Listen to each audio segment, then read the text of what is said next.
Hi everybody, Dr. Pingle here with a lesson on putting together your final assignment in the course. So this is the assignment as it appears in the spring of 2017. Yours may appear slightly differently if there have been a little bit of a couple of edits. But the idea here is that we're going to use Google Public Data Explorer to put together a 22 by 17 inch PowerPoint slide that's going to have a scatter plot, a map, and a discussion about what's going on that. So you should read through all of the requirements here. What I'd like to do is show you an example. So this is an example that I've prepared looking at the relationship between GDP per capita on the x-axis and CO2 emissions per capita on the y-axis. This is a scatter plot that was prepared using Google Public Data Explorer. This is a map that was prepared with the Google Public Data Explorer.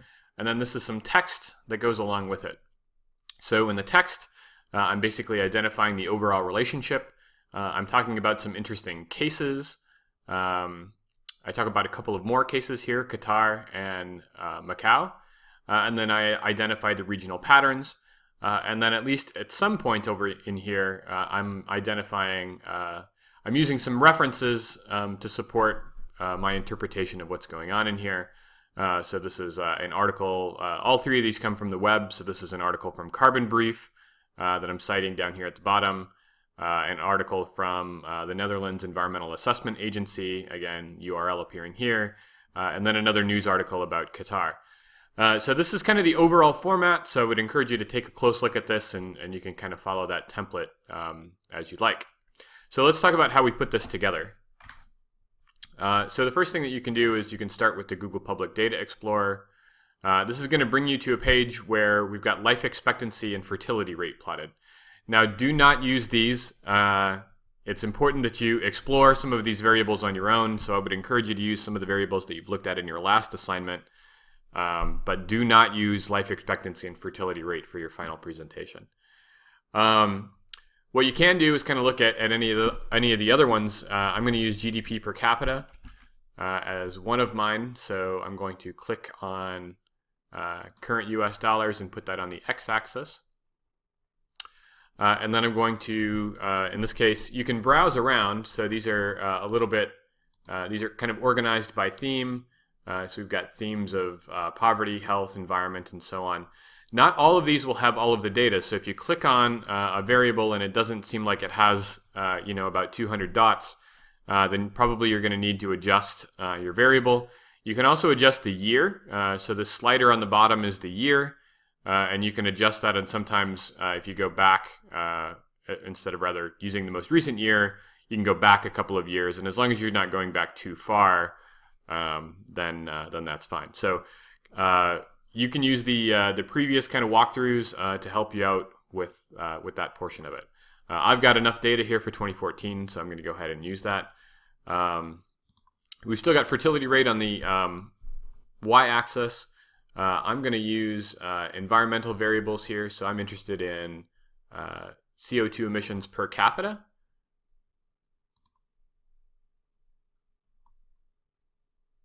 Let's see here, environment. Sometimes clicking on these things doesn't always work like you want it to. So what I want to do is put that on the y-axis. That's going to draw the graph here. Now you'll notice that a lot of my countries are clustered down here at the bottom, and as I mouse over them, I can identify them. As we talked about in a much earlier lesson, what we can do here is we can pull apart these variables by doing a log transform. So we'll do a log transform on the x-axis and see all those scoot over. And we'll do the same thing on the y-axis. And what that's going to do is sort of separate these out and kind of highlight a pattern that is there. It's latent in our data, but it's easier to see this way. So this is our map, or sorry, this is our scatter plot, and we're going to grab this and put this into the presentation. Now, one of the things I want you to do is identify particularly interesting cases. If you click on each dot, you can label them, and you can manually kind of move these labels around, making life a little bit easier. So I'm going to identify India, China, and the United States as kind of interesting cases. I also want to identify, I'm kind of looking at sort of a best fit line that moves through here. Probably not entirely a straight line. It probably kind of curves off when you get to the top here. but linear-ish. And notice at the very top we've got a couple of countries that kind of vary quite a bit in terms of their CO2 emissions profile. All very similar GDP per capitas. Qatar, for instance, has a GDP per capita of 96,000. Macau has a GDP per capita of about 90,000. So these are sort of in the ballpark, very similar, but very different CO2 emissions profiles. So I'm going to click on Qatar and I'm going to click on Macau.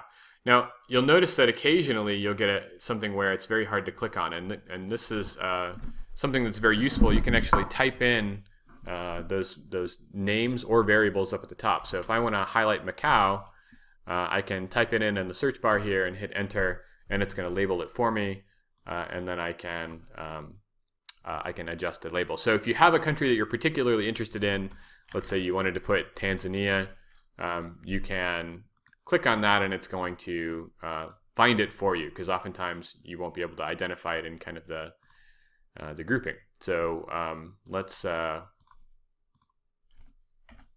that label off. So I'm going to hit Tanzania again, and we'll do unselect. Okay, so the next thing that we want to do is we want to bring this into our PowerPoint. So I'm going to load up PowerPoint right now with a blank presentation. Now, one of the requirements here is to change the size of this. So oftentimes when we're preparing a lecture, we're going to use sort of a standard size. But one of the cool things about PowerPoint is that you can use it to assemble things like posters. And you can do that by adjusting the slide size, going to custom slide size, and typing things in. So I'm going to type in a width of 22 by 17 and hitting OK. It's going to ask you whether you want to fit these. I don't have anything on here, so it doesn't really matter which of these I choose. I'm going to right click and do a layout, and that layout is just going to be blank because I'm going to be filling in these details. And before you get too far, always a good idea to sort of save these things. So we'll just save this to the desktop for now.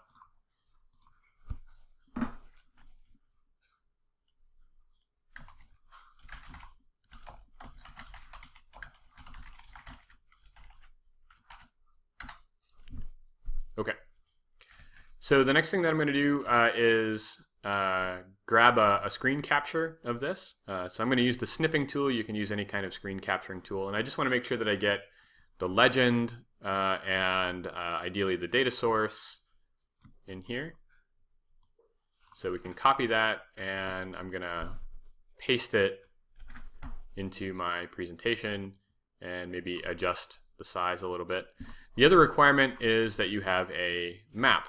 So maps are also very easy to create in Google Public Data Explorer. If you click on this icon up here, it'll map them both.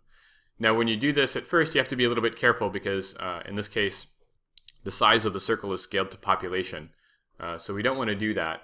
We want to scale the size to GDP per capita. So we'll type in GDP per capita up here, and we're going to make that the size. And then we're going to use CO2 emissions per capita as the color. So now we've plotted both of our variables here, just a slightly different form. It gives us a better impression of the spatial distribution. And I can adjust the positioning of this if I want. A nice thing to do is to kind of get it a little bit closer to the legend, so when I snip it, that comes in nicely. It's a little bit hard to manipulate everything, so and you'll notice that if you get too far over, half of your countries are going to disappear. So you do sort of have to fiddle with it a little bit to get it the way you want it, but we can just use the snipping tool again to capture a screenshot. And ideally we would sort of dress this up, but I don't want to make things too difficult. If you wanted to kind of make this really nice, one of the things you could do is move this over this way, capture the countries in one. I think I missed things a little bit over here on the right, so we're going to capture all of these and paste it into our document, and then we can make a second grab. Oops, sorry, clicking around a lot here. We can make a second grab for the legend. You do have to be a little bit careful that you don't get numbers in there.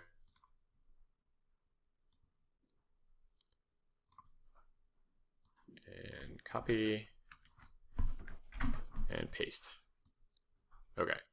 And you can group these things together if you select multiple items. I'm going to hold down the Shift key and click on the map, and then I can right click and do group, and now I can move these all together as one. So that looks a little bit nicer than if we had just sort of grabbed it on its own. From here, it's pretty straightforward to assemble. So let me bring up the example that I've done to talk about how you're putting these things together. Okay, so here's the example. Now the main pieces here, just need a title, somewhere up at the top. Put your name in there. We've got the graph, and this is just the snip that we took. I've added in a best fit line, so those are pretty easy to put in. You can just go to Insert and Shape, and you've got a number of them here. I think I just used the line tool. You can draw lines out. You can kind of use templates that are up here to sort of change their thickness and color. I think a thick black line probably works the best, but you can play with that as you want. And once it's here, you can change the direction and kind of put it anywhere you want. So that's all I did here to kind of line things up with the general trend. I'm not really looking for a lot of precision here. Try to do a good job, but you're just sort of adding this in by hand. I've got the map down below, and then I've got some text. So again, the text, we've just sort of got a description of the general relationship, and then a couple of paragraphs sort of describing the relationship in some detail, with special attention to a couple of interesting cases that are labeled over here. I'm using a couple of articles that I found on the web to support those. Use articles that sort of, you're welcome to use things on the web that you find. Try to make sure that they're from a reputable source, so not everything is a good idea. I'm not going to be too restrictive on that, but just some random article is probably not great. Try to make sure that it's somehow at least a sort of official. And then cite those sources down at the bottom. I'm not going to need you to cite these in a very formalized way. Make sure you've got the author. In some cases, the authors are going to be institutions. So this is a group called Carbon Brief. In other cases, they're going to be individuals. So this is a person, I think Laura Walker. In both of these cases, you're going to put the year. You're going to put the title of the article, and then you can put the URL and just paste that in here. The whole text right here is, I think, on the order of 230 some words. So that should give you a ballpark of what I'm looking for. So when you're done, you're going to save this as a PowerPoint and you're going to submit that. If you have any questions, let me know, and I'm looking forward to seeing the final compositions. Thanks very much.